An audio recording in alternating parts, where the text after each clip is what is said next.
Et bonjour à tous. Alors dans cette vidéo, je vais vous parler donc du boîtier Lima.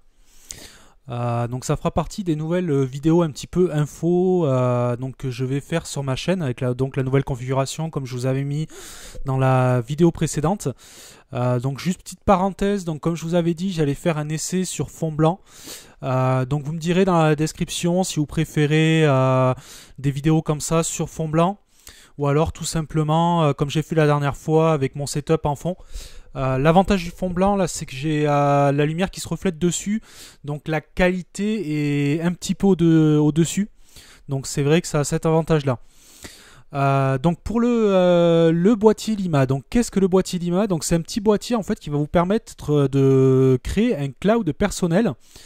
Donc c'était en développement jusqu'à présent. Là il est passé donc en version finale. Vous le retrouvez donc en vente à 99 euros. Donc en fait ce petit boîtier, donc c'est tout petit, hein, ça a la taille à peu près d'un chargeur de portable. Vous allez retrouver d'un côté un port Ethernet classique que vous allez brancher en fait à votre box, et de l'autre côté vous allez avoir un port USB où vous allez pouvoir brancher votre disque dur externe ou vos disques durs externes via un hub USB avec une limite maximale de 7 Go. Donc en fait ça va être quoi ces fonctionnalités? Donc ça va être principalement les fonctionnalités d'un NAS un petit peu. Vous allez pouvoir accéder à tous vos fichiers sur le réseau, mais en plus de cela vous allez pouvoir y accéder depuis l'extérieur. Donc le Lima en fait va s'occuper tout seul de mapper les ports pour que vous puissiez y accéder depuis l'extérieur. Donc comment vous allez y accéder? Tout simplement via une application que vous allez installer sur votre PC.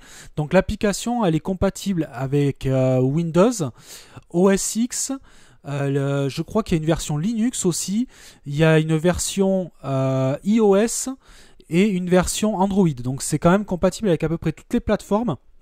Donc vous allez pouvoir en fait tout simplement mettre tous vos fichiers sur le Lima, donc sur votre disque dur externe, et y accéder comme un NAS depuis tous vos PC ou depuis donc vos périphériques mobiles tels que voilà, téléphone, tablette ou autre, depuis chez vous ou depuis l'extérieur. Comment ça va fonctionner? Tout simplement, ça va fonctionner un petit peu à la manière Dropbox. C'est-à-dire que vous allez avoir des dossiers de synchronisation. À savoir que là, vous allez pouvoir choisir deux modes. Soit un mode exclusivement online, c'est-à-dire que vos fichiers vont être stockés sur le Lima, mais pas sur vos appareils. Vous n'aurez pas de réplication sur vos appareils. Donc, par exemple, en interne, chez vous, ça peut être intéressant. Sur vos appareils externes, ça peut être pas mal de sauvegarder, enfin on va dire de dupliquer quelques dossiers dont vous avez besoin à l'extérieur pour pas prendre tout sur votre connexion, voilà 3G ou 4G. Donc vous avez voilà cette possibilité là. L'autre fonctionnalité du Lima, c'est qu'il va s'occuper aussi de plus ou moins de préparer vos fichiers selon les dispositifs sur lesquels vous allez les utiliser. Je prends un exemple, vous enregistrez, donc vous mettez un film sur votre disque dur, vous allez l'exécuter depuis Windows, il n'y a aucun problème. Par contre, vous voulez l'exécuter sur un appareil mobile, au moment où vous allez le récupérer, il va s'occuper tout seul en fait de faire la conversion pour que vous l'ayez au bon format pour votre appareil mobile. Donc c'est ce qui va le différencier un petit peu de d'autres concurrents, on va dire.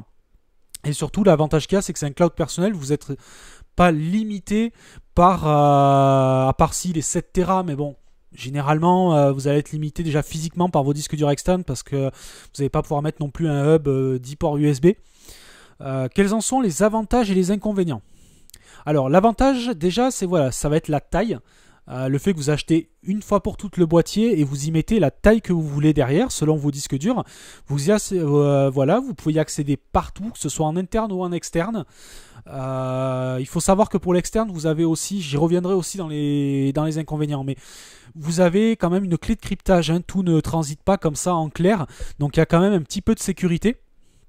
Ensuite, les autres avantages, tout simplement, déjà, bon, c'est un boîtier qui est vraiment tout petit. C'est extrêmement simple à installer. Alors, ça aussi, c'est un peu partagé. Normalement, toute la configuration se fait automatiquement. Il n'y a pas de souci. Certaines personnes ont eu des soucis à l'installation où ils ont dû faire quelques manipulations voilà, à la main. Mais dans les grandes lignes, normalement, c'est un boîtier qui est vraiment destiné à faciliter l'installation, à faciliter l'utilisation du cloud. Donc voilà, après vous disposez donc de toutes vos données en local, c'est le gros avantage, vous savez où sont vos données. Par contre après voilà, donc du coup les inconvénients c'est que quand vous êtes sur Dropbox par exemple ou sur OneDrive, vous allez sauvegarder vos fichiers, votre PC vient à claquer, vous les récupérez sur OneDrive. Il faut savoir que OneDrive ou autre, ils ont des data centers donc extrêmement sécurisés et surtout voilà il y a de la redondance, tout est fait pour pas perdre vos données. Là votre disque dur externe claque, vous perdez toutes vos données donc c'est pas non plus un très bon moyen de sauvegarde. Ça va être vraiment, il faut le voir comme un système pour partager vos fichiers vraiment entre vos PC. Ça va pas vraiment vous dispenser du cloud ou d'une vraie sauvegarde, mais ça va vraiment vous permettre de faciliter l'échange à la maison, et le tout quand même pour un prix, on va dire, si vous avez votre déjà de disque dur externe, vous allez pouvoir les recycler en NAS, tout ça pour un petit peu moins cher.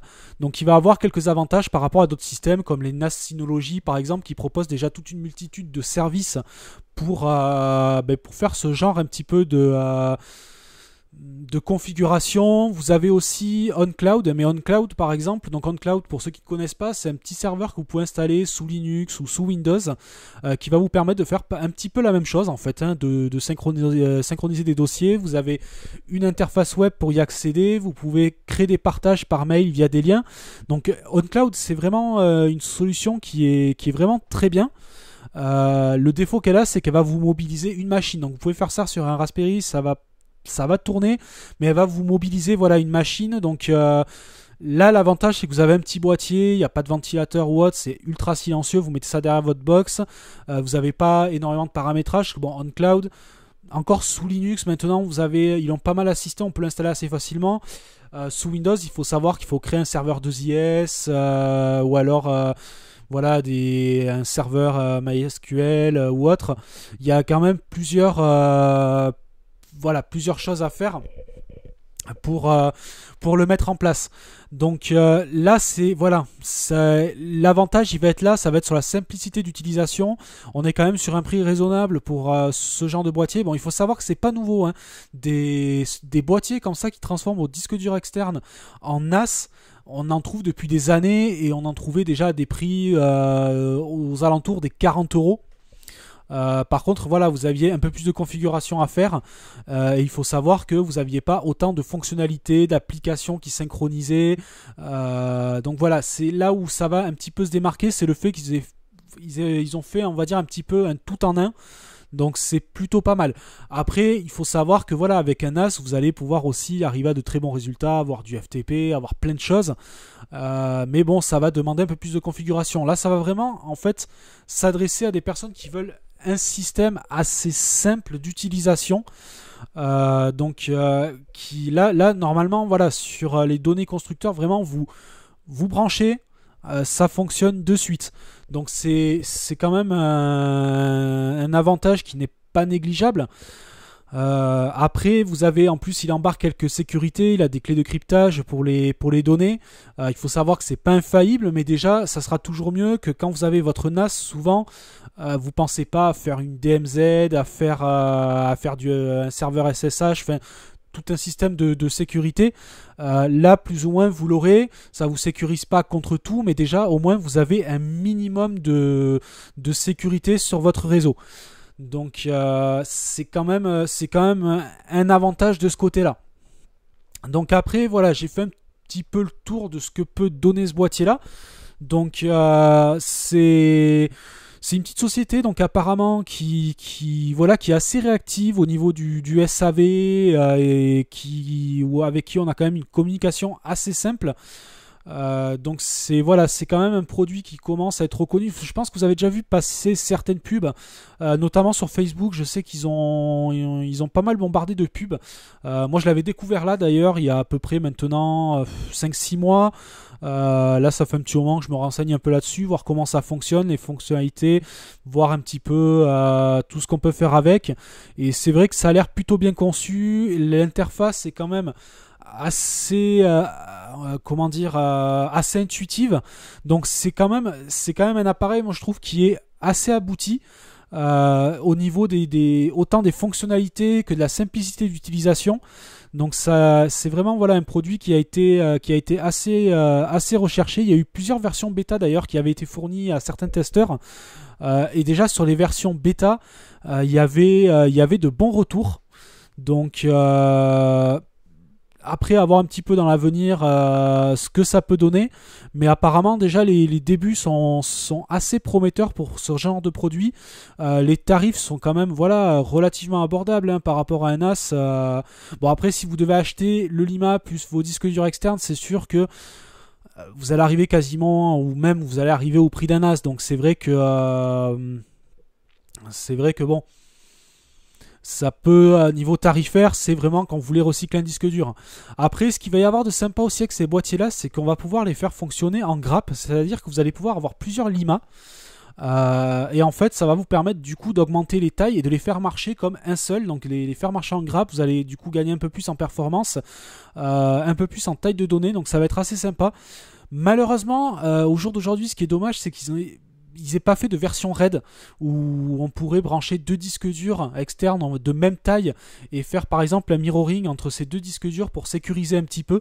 Ça c'est par contre c'est vraiment dommage, ou même en mode grappe qu'on puisse prendre deux limas, deux disques durs et les faire tourner en RAID. Apparemment c'est pas vraiment d'actualité. Moi j'avais compris que vraiment le mode grappe c'était pour ça, et apparemment non, le mode grappe c'est vraiment pour rajouter des performances ou pour faire voilà tourner plusieurs limas comme un seul, pour des performances, pour dépasser cette limite des 7 Tera maximum. Bon, après, généralement, en NAS personnel ou en cloud personnel, je pense pas que vous ayez besoin de plus de 7 Tera. Et le fait de monter en grappe, ouais, je vois pas vraiment l'intérêt, parce que je pense ce serait plutôt lié pour des entreprises. Après, je vois mal quand même les entreprises passer à des systèmes comme ça. Moi, je pense quand même on a de très bons systèmes comme les Synology qu'on voit en entreprise qui sont vraiment pas mal. Donc les NAS de marque Synology qui sont vraiment excellents pour ce côté-là. Il y a les serveurs QNAP, il y a quand même pas mal aujourd'hui de systèmes de stockage. C'est vrai que c'est, on va dire, ça à l'ordre du jour de vraiment de le stockage, le cloud, la sécurité du stockage via la sauvegarde, via le cryptage. C'est vraiment d'actualité en ce moment, depuis déjà bon, quelques années, mais ça avance de plus en plus et ça devient de plus en plus indispensable. Donc c'est pour ça que voilà, on a de plus en plus de produits qui sortent. Là pour moi c'est plutôt un produit qui est dédié pour les particuliers, mais qui apporte quand même pas mal d'avantages. Ça va vous permettre du coup aussi de diffuser des fichiers à d'autres personnes, hein, parce qu'au jour d'aujourd'hui le souci qu'il y a, c'est quand vous n'avez pas SkyDrive ou autre, vous voulez envoyer 30 photos par mail à quelqu'un. Ben, vous pouvez pas parce que vous êtes limité par vos mails. Là déjà avec des solutions comme OnCloud, comme je vous ai dit tout à l'heure, on peut faire des partages de liens, ou alors si vous avez OneDrive, vous pouvez les mettre sur OneDrive et les transférer. Là avec le Lima c'est pareil, vous allez pouvoir partager les données, vous allez pouvoir donner un accès à un seul utilisateur et pas forcément les publier, les mettre en public comme on ferait sur OneDrive. Là vous allez vraiment pouvoir donner un accès à un utilisateur précis et lui envoyer du coup si vous voulez lui envoyer 1 Tera de données, vous allez lui envoyer 1 Tera de données. Bon, après, ce qu'il ne faut pas oublier, c'est que vous allez être quand même limité globalement à votre bande passante.